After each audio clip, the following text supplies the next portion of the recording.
Eto na nga mga buddy, ang sagot sa inyong mga pulutan. Crispy tumbong ng baboy by Primo Austin. Simulan po natin yan sa preparation. Syempre, uugasan mong mabuti ang tumbong ng baboy. Tulad ng nakita sa video yan, ugasan natin siya ng tubig, asin, at syempre, hindi mawawala ang pampawala ng lansa. Suka. Halo-haluin nyo lang po yan hanggang sa lumabas ang katas na kulay puti. Ayan. Ayan po yung suka. So, ano po siya, talagang kailangan mo siyang lagyan ng suka kasi malansa po yung tumbong ng baboy. Ayan na po, lumabas po yung katas niya, tsaka yung lansa niya. Ayan. Yung taba, ayan, dami. Dumikit na po yun sa kamay ko. Oh no! Ulitin natin yung process, suka ulit. Asin, ayan. Halo-haloyin lang po natin para lalong lumabas yung ayan, yung mantika. Tsaka cholesterol. So, ayan po, yung technique na pagtanggal ng mantika na yan. Siyempre, yung mainit na tubig. Wow! Halo-haloyin nyo lang po yan para matanggal yung mainit na tubig. Yan, okay. So, ayan mga buddy, tuloy lang po natin yung ayan. Dito na tayo sa pagpapakulo ng tubig. Siyempre po, hindi mo mawawala dyan ang luya. Pampawala po ng lansa ng tumbong yan. Dahon ng laurel para aromatics. Tapos yan, konting toyo. Tsaka pamintang durog na durog mga buddy. Kailangan yan. Sunod na po natin yung tumbong. Yan. Bahala na po kayo sa level ng tubig. Basta po lumambot lang yung tumbong. So sa akin po, dinagdagan ko siya. Kasi medyo konti yung napalagay ko nung una. So yan po, antayin lang po natin siyang kumulo. Ayan, takloban ho natin. Ayan, fast forward tayo, kumukulo na. Kumukulo na po yung tubig. Ayan, nakita nyo po yung tumbong, medyo malambot na po siya.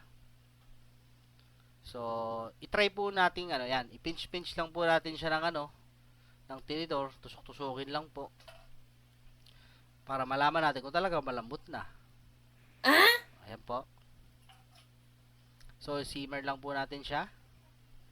So, sa mga nagtatanong po pala kung magkano yung tumbong ng baboy, dito po sa Cavite, umabot po siya ng 120 per kilo. So, fresh po yun.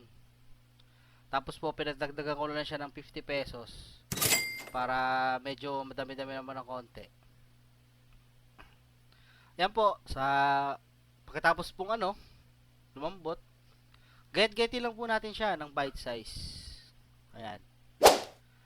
Kahit po hindi masyadong maliit, para kasi maluluto pa po yan. Kumbaga malilitis pa po yan kung tawagin sa amin. Iimpis pa. Or malilitis. Yan. Napakasarap po niyan mga kasama, mga buddy. Kasi isipin nyo, murang-mura lang po sa 120 yan. Ayan na po. So, timplahan na po natin siya. Lagyan natin ng asin, paminta, betchin. Ayan. Yung iba po naglalagay ng bawang, pero kasi pag nasunog ang bawang, pumapait po yung yung tumbong. Bakit po mo? Yan. Magpainit po tayo ng kawali.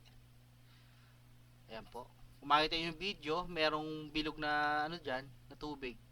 Yan po yung batayan po kung mainit na siya o hindi pa. Ayan. Lagyan natin tumbong. Pwede na. Ayan, kung mapapansin nyo, hindi siya masyadong dumidikit kasi po mainit yung kawali natin. At saka po pala, huwag kayong maglalagay ng mantika. Automatic na po yan magkakaroon. Basta tsagainin nyo lang po yung paghalo.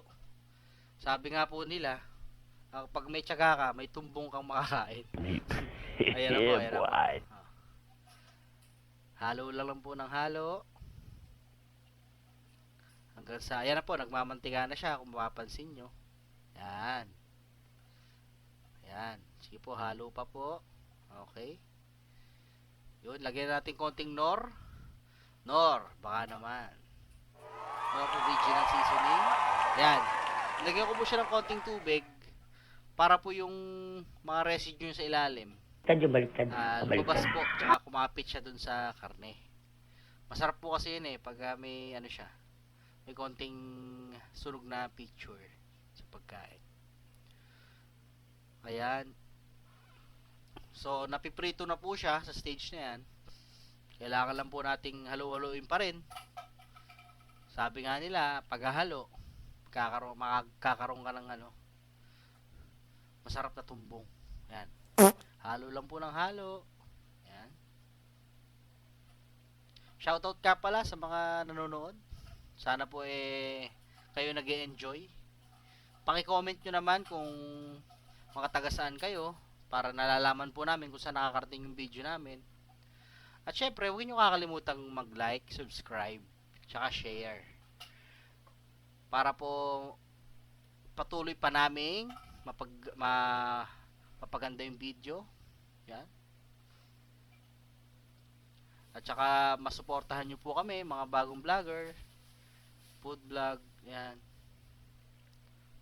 Malaking tulong na po sa amin yon. At syempre po, sa mga susunod pa naming videos, pwede nyo pong i-comment kung ano yung gusto nyong mapanood, anong pagkain yung gusto naming lutuin para sa inyo.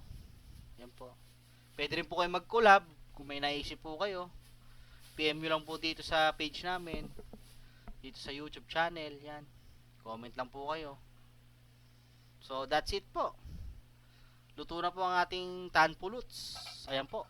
Napakasarap po niya, mga kasama, mga daddy. Ayan, sukang manghang.